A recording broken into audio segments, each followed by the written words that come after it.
Halo, perkenalkan nama saya Iva Mutia. Saya bertempat tinggal di Pasar Lama. Hobi saya adalah membaca buku novel. Baiklah, saya akan mempresentasikan materi tentang struktur sel. Sel merupakan hal terpenting dalam tubuh makhluk hidup, karena sel adalah unit terkecil susunan tubuh makhluk hidup itu sendiri. Secara pengertian, sel dapat dikatakan sebagai unit struktural dan fungsional terkecil penyusun makhluk hidup dalam tingkatan organisasi kehidupan. Dari segi etimologis, kata sel berasal dari bahasa Yunani yaitu selula atau sela yang artinya ruang kosong. Itu sebabnya dalam konteks lain, sel juga menjadi sebutan bagi ruang tahanan narapidana. Baiklah, saya akan menjelaskan tentang struktur sel. Secara umum, sel terdiri atas 3 bagian utama, yaitu 1. Membran sel. Membran sel adalah selaput yang letaknya paling luar yang terbentuk dari senyawa kimia lipoprotein atau gabungan protein dan lemak dengan perbandingan 50:50. Lipid penyusun membran yaitu fosfolid. Protein yang ada di permukaan luar dan dalam disebut protein intrinsik yang mempunyai sifat hidrofilik atau larut dalam air. Yang ada dan menembus kedua lapis lipid disebut protein intrinsik yang mempunyai sifat hidrofobik. Fungsi dari membran sel: 1. Melindungi sel. 2. Mengatur keluar masuk atau pertukaran zat dari satu sel ke sel lainnya. 3. Penerima rangsang dari luar sel. 4. Tempat berlangsungnya reaksi-reaksi kimia. 2. Sitoplasma dan organel sel. Bagian cair dalam sel disebut dengan sitoplasma yang ada dalam 2 bentuk, yaitu fase Sol dan fase gel. Dan khusus cairan yang berada dalam inti sel disebut nukleoplasma. Sitoplasma disusun oleh 90% air, di mana air menjadi penyusun utamanya dan berfungsi sebagai melarutkan zat-zat kimia dan tempat reaksi kimia sel. Organel sel sendiri merupakan benda-benda solid yang ada di dalam sitoplasma dan menjalankan fungsi kehidupan. Berikut adalah macam-macam organel sel. A. Retikulum endoplasma atau RE. Retikulum endoplasma merupakan organel yang berupa sistem membran berlipat-lipat, menghubungkan membran sel dengan membran inti berbentuk seperti benang-benang jala. Ada 2 macam retikulum endoplasma, yaitu RE kasar dan RE halus. Fungsi dari RE halus sendiri adalah 1. Sebagai transport atau pengangkut sintesis lemak dan steroid.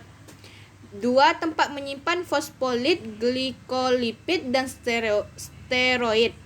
3. Melaksanakan detoksifikasi drug dan racun. 4. Tidak terdapat ribosom di RE halus. Kalau fungsi RE kasar, keras adalah sebagai transport atau pengangkut sintesis protein, terdapat juga di ribosom. B. Ribosom. Ribosom merupakan organel pensintesis protein. Ribosom kerap menempel satu sama lain dan membentuk rantai yang sering disebut polisom atau poliribosom. Fungsinya sebagai tempat berlangsungnya sintesis protein. C. Mitokondria. Di dalam biologi, mitokondria diberi julukan the powerhouse karena merupakan organel yang mempunyai fungsi sebagai respirasi aerob untuk pembentukan ATP sebagai sumber energi sel. D. Lisosom. Ada 2 macam lisosom, yaitu lisosom primer dan sekunder. Lisosom primer memproduksi enzim yang belum aktif, berfungsi sebagai vakuola makanan. Lisosom sekunder adalah lisosom yang terlibat dalam kegiatan pencerna, berfungsi sebagai autofagosom. E. Badan Golgi. Badan Golgi terdiri dari kumpulan vesikel pipih yang mempunyai bentuk-bentuk berkelok-kelok atau berbentuk seperti kantong pipi. Badan Golgi yang ada di dalam sel tumbuhan disebut dengan diktiosom, di mana kebanyakan berada di dekat membran sel. F. Sentrosom atau sentriol. Hal yang sangat penting yaitu sentrosom hanya bisa ditemukan pada sel hewan.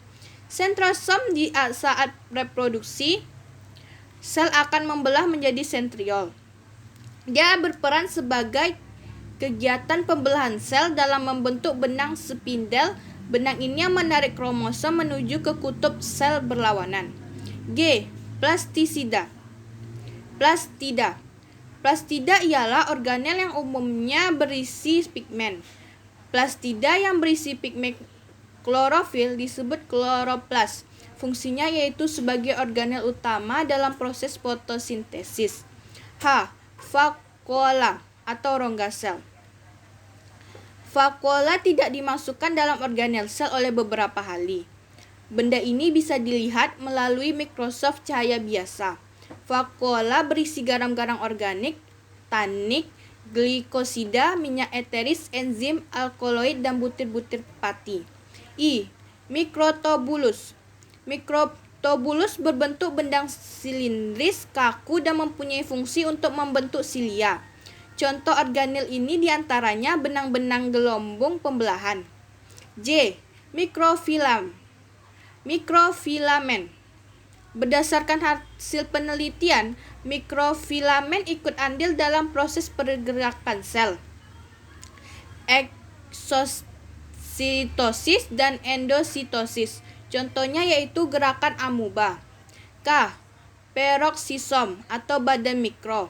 Peroksisom adalah badan mikro mempunyai ukuran sama seperti lisosom dan dibentuk dalam retikulum endoplasma granular. 3. Inti sel atau nukleus. Nukleus merupakan bagian sel yang berukuran lebih besar dibandingkan dengan organel sel seperti biasanya. Letak inti sel terkadang di bagian tepi atau di tengah mempunyai bentuk bulit atau lonjong seperti cakram. Lebih dan kurang saya mohon maaf. Wassalamualaikum warahmatullahi wabarakatuh.